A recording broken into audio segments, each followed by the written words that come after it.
High বন্ধুরা, সবাই কেমন আছো? আশা করি সবাই খুব খুব খুব ভালো আছো। আর আমিও আজ খুব ভালো আছি। কেন জানো?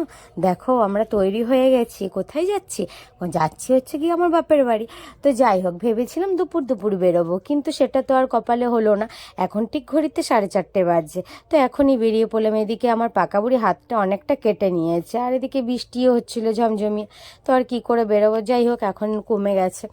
এরপর আমরা বেরিয়েও পড়লাম। এদিকে আমার পাকা বুড়ি সারা রাস্তায় বক বক করতে করতে দেখছি হাফ রাস্তায় যেয়ে ঘুমিয়ে গেছে। যাই হোক, উঠিয়ে দেবো ওকে। আর দেখো, অনেকটাই রাস্তা আমরা পার হয়ে গেছি। ওয়েদারটা খুব সুন্দরই ছিল আজকে।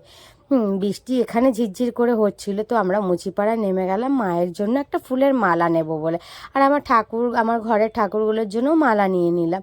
তো এখানে একটু মালা নিয়ে ও বলছিল, চলো শম্পা, ইলিশ মাছ দেখে আসি। নেওয়ার মতন হলে ঠিক নেব। তো যাই হোক, এখানে ফুলগুলো এত ফ্রেশ ছিল, যেতেই মন চাইছিল না। এত সুন্দর, কেননা আজ তো বিয়ে বাড়ি ছিল, ওর জন্য সব ফুলগুলো এত টাটকা আর এত ফ্রেশ ছিল, সত্যি খুব ভালো ছিল প্রতিটা দোকানের ফুলগুলো। এরপর মাছ দেখতে চলে এলাম। তো মাছ দেখতে এসে বাবারে, মাথা তো আমার মনে হচ্ছে বাজ পড়ে গেল। এক একটা ইলিশ মাছের দাম বলছে 2400 2300।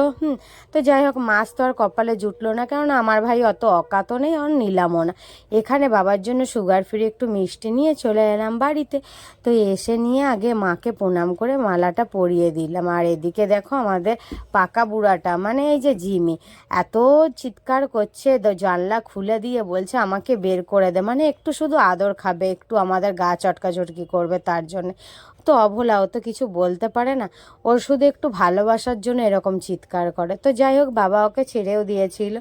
আর এদিকে দেখো, বাবা টুকটুক করে লোককে দিয়ে আম পাড়িয়ে কাঁঠাল পাড়িয়ে সব রেডি করে রেখেছে, মেয়ে জামাই আসবে বলে। তো যাই হোক, সব আমার বোনের বর কাল আসবে, তো আমরা এসেছি। আমাদের একটু কিছু দিয়ে দেবে, আর আমার বোনও কিছু নিয়ে যাবে, আর ওদেরও দেবে বাবা। তো যাই হোক, সব নিয়ে রেডি করে নিয়ে বাবার সাথে দেখা করে একটু জল মিষ্টি চা খেয়ে ওদেরকে খাইয়ে নিয়ে এবার টাটা বাই বাই করে দিলাম জিমিকে।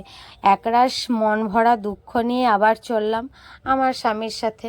তো কি আর করা যাবে, এটাই হয়তো মেয়েদের জীবন। আর এদিকে আমার পাকা বুড়ি জানলা থেকে বলছে, মা অনেক রাত হয়ে যাচ্ছে, কিন্তু তাড়াতাড়ি বাড়ি চলো। তো এটা হচ্ছে পরের দিন সকাল।